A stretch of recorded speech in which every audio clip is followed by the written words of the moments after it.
Magandang araw mga kapatid, Noxkey Vlog. Andito tayo ngayon sa Rusi, Floridablanca, Pampanga para mag-update para dito sa Rusi Surf 110. Ayan, kulay glossy black. Parang hawig din sila ng Rusi Bantol, no? Pero titingnan natin yung pagkakaiba, no? So abangan po natin yan, pero bago yan, huwag nyo kalimutan na mag-subscribe sa aking channel. Then click mo na rin yung notification bell para updated tayo sa mga sunod pang videos. And patuloy nyo follow sa aking Facebook page na Noxkey Vlog. Then huwag nyo rin kalimutan na i-like and share yung ating mga video para marami pang mga kapatid natin ang makanood ng mga ganitong content. So God bless po, stay tuned tayo.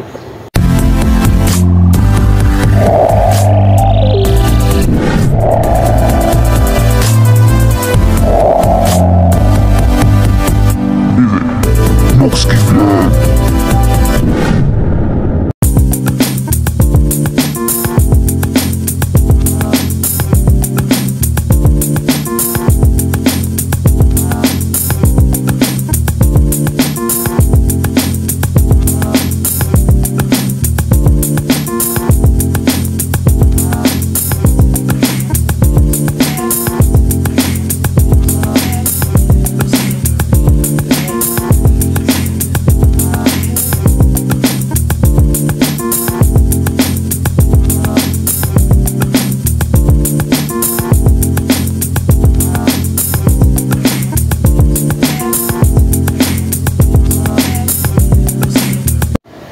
Ayan, ito po yung Rusi Surf 110 na glossy black. Ayan po yung latest decals niya ngayon.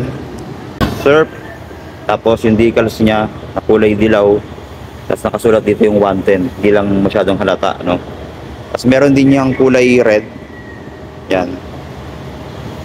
Ito naman yung red, no? Surf 110. Then Surf 125, meron din sila. Pareho ng kulay, no? Tsaka design. Sa CC lang talaga nagkaiba dahil dito makita natin yung 125. Naman dito 110 naman yan, para din sa Rusi Bantol, no, yung pinakita natin nung previous vlog natin. Tingnan natin yung mga kaibahan ng Rusi Surf sa Rusi Bantol. So unang-una dito sa kanyang panel mga kapatid, no. Ayan yung Rusi Surf 110 tsaka 125 ay fully digital panel gauge na, no? Ayan, yung kanyang speedometer at odometer. Ito namang sa Rusi Bantol ay naka-analog. Ito naman yung kanyang gear indicator dyan, 1, 2, 3, 4. Then yung sa signal light, ito, ka-separate din, kabilaan. Then neutral, tsaka yung sa headlight. Tapos may RPM gauge din to, mga kapatid, ayan, no? Yun yung maganda rito. Tapos, ito naman yung logo ng Rusi dito. So premium na rin yung dating ano. So dapat sa harap meron ding ganun. Ayan, no. Palitan nila to yung ganun, yung maliit, no, para mas maganda datingan. Ayan. Tapos itong harap, yan. Ang kaibahan naman sa Rusi Bantol, itong headlight nitong Surf 110 ay naka halogen bulb. Pero yung sa Rusi Bantol LED na po yun. Yan. So mas maganda yung sa Rusi Bantol dahil LED na yung ilaw ng headlight nya. Pero dito sa kanyang signal light, ayan, kabilaan, LED naman po. Tapos meron siyang park light na parang thunder, no? Ayan, thunderbolt tawag. Ayan, kulay white yan, lalabas pagka nakabukas po yung unit. Then yung decals niya sa harap, ito. Yan yung design, mayroong lining na yellow, tsaka black, gray, tapos yung Rusi, maliit lang dito. Tapos sa kabila, ganoon din, no? Tapos sa fender, ayan, halos pareho naman ang fender nung sa Rusi Bantol. Ayan, glossy black din to, mga kapatid. Tapos may R din dito sa pinaka dulo ng fender nya. Then mahaba din yung likod, ayan, para hindi madumihan yung makina. Then Euro 3 compliant itong mga motor na to. Then dito naka-telescopic fork, matte black po yung kulay. Then may Rusi dito na sticker pati sa kabila, no. Tapos disc brake din yung kanyang harapan, naka dual path caliper din. Tapos wavy design yung kanyang disc brake. Naka-mags na rin po tayo dito. Ayan yung design ng mags. Ang ganda rin. Tapos, ang size ay 250 by 17 tube type po. Ayan. Tapos sa likod, ang gulong niya 2.75 by 17. Tapos, ayan naman yung design ng mags sa likod. Yan o. Maganda rin mga kapatid. Tapos, naka-drum brake yung preno niya dito sa likod, no? Tapos, dual shock din. Ayan. Kulay silver, kabilaan. Tapos, hindi po siya adjustable. Pero ang ganda mga kapatid, oh. Yung silver niya, may glitter effect yung shock niya dito. Tapos, eto, kaibahan din sa Rusi Bantul. Compared mo dito mga kapatid, ay mas maganda yung muffler ng Rusi Bantul. Ito kasi, parang plain lang na design, ano? Parang sa mga Pantra din halos ang forma. So, hindi siya sporty mga kapatid. Ito yung kanyang heat guard na chrome finish. Then yung muffler niya, ayan, straight lang. Pero naka-slant naman ng konti. Tapos ganyan lang yung dulo niya. Ayan. Tapos may butas na isa. Starter, then yung preno dito sa may likod, ayan yung design. So maganda rin mga kapatid. Hindi siya katulad nung sa Pantra, no? Ayan. Tapos footdeck sa rider, may goma. Tapos may bakal naman sa loob yan. Tapos yung kulay ng kanyang makina dito, ang ganda rin, no, mga kapatid, no? Kulay brown, no? Yung rusi niya dito, ito makikita natin sa side. Putol yung rusi niya, yung ru nandito, yung C naman dito. Yan, ang ganda ng decals niya, may mga pa-triangle na design.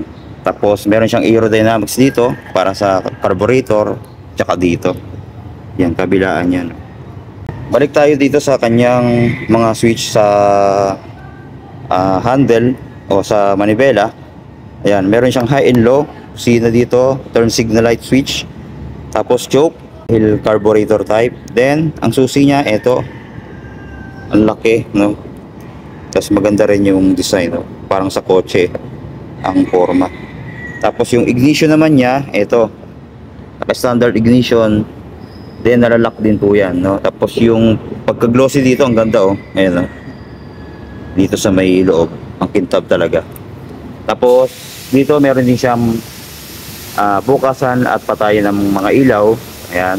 Tapos yung electric starter, itong kulay red. Then yung throttle, ito. So ayos din. Saktuhan lang yung throttle niya, no? Tapos sa grip, ito. Maliit lang din. Halos same naman dun sa Rusi Bantul. Ayan. Tapos ito yung lever naman niya sa preno sa harap. No? Tapos sa upuan, ayan. Makapal at malambot yung kanyang foam, no? Hanggang dito sa may OBR. Tapos yung texture, titingnan natin. Ayan, makinis siya, no? Ayan, no? Soft lang. Kapatid. Tapos may Rusi yan dito. Ayan, o. Tapos sa compartment, ito, ayan. Dito yung kanyang manual, MP110 Surf. Tapos, andito na rin yung battery mga kapatid, ayan, sa ilalim. No? Napaka-safety niyan. So, hindi siya ganon kalaki. Pero marami ka na rin may ilalagay dito. Tulad ng kapote, pwede na natin ilagay dito. Or cellphone, kung gusto nyo ilagay dyan. Tapos meron din siyang utility hook. Ito. Ito yung maganda mga kapatid dahil bakal na siya. Hindi agad-agad mapabali. Fuel tank. Ano, maganda rin. Grab bar. Goma rin mga kapatid. Mababalot siya ng goma. Tapos may Rusi din dito sa gitna. Then sa taillight, ito. Naka-LED na ba to? Sa tingin ko mga kapatid ay naka-halogen bulb siya. Pero mukhang LED, no? Pati yung signal light ay halogen bulb. So, ayan po yung kanyang design. So, maganda rin mga kapatid. Medyo pointed na rin yung dulo. Tapos sa fender niya sa likod, ito naman. Ayan. So, medyo flexible, no? Pero hindi siya ganun kalambot. Tapos may tatak na Rusi na naman dito. Tsaka ito naman yung plate holder niya. No? Then dito naman sa kabila, ito yung kanyang shifter, 4-speed semi-automatic. Ano? Tapos ito naman yung kanyang side stand dyan. Glossy black naman to.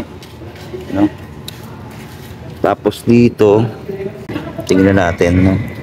Maliit lang mga kapatid, 34. Yan, no? Napakaliit nung sprocket dito sa likod. Tapos 14. So ibig sabihin naka high speed na rin to mga kapatid. Ayan. Try nating upuan para malaman natin yung seat height and then yung riding position.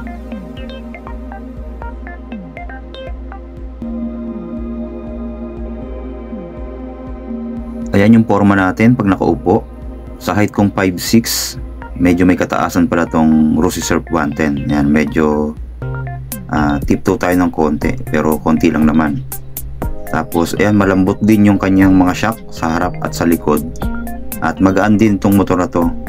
Madali din siya i-maneuver. Ayan, kitang-kita naman natin. Napakatipid na rin dito base sa ating kapatid dito sa Rosy na bumiyahe siya mula dito sa Florida hanggang Tarlac na pumapatak ng 178 kilometers balikan, ay nagkarga lamang siya ng 200 pesos. So gaano katipid yun mga kapatid? Bali nasa 3 liters lang po yun yung 200 pesos. Disclaimer lang po base po ito sa isang user ng Rosy Surf 110. Pero sana in the future makapag-test talaga tayo nito ng fuel consumption. So sa mga gustong kumuha ng pag-service, ito yung kanyang cash and installment. No down payment pa rin. Cash niya 41,500, 3 years 1,855, 2 years 2,450, 1 year ay 4,245. Rebate pa ng 300 to. Ayan sa 3 years rebate ng 300 magiging 1,555 na lang. Yan, meron ka ng 110cc na motor. So napakamura na nito. Punta na kayo dito, andyan si ma'am para mag-assist sa inyo. Marami silang available dito ng mga Rosy Surf 125 and 110. Yung mga second hand meron din yan dito, mga Pantra yan. Tapos yung Rusco Piaggio meron din sila dito. Ay yung presyo 230cc yan. Tsaka yung Chariot meron din So ito, mga second hand yun nandito, ayan. Rosy Surf 125 na dating model. Yan. Second hand na po. Tsaka yung doon. Mga scooter, Passion, Royal, tsaka Gala. Yan po. Tapos ito puro brand new na yan. So, ayan lang po mga kapatid, yung ating maikling update dito. God bless po sa panonood.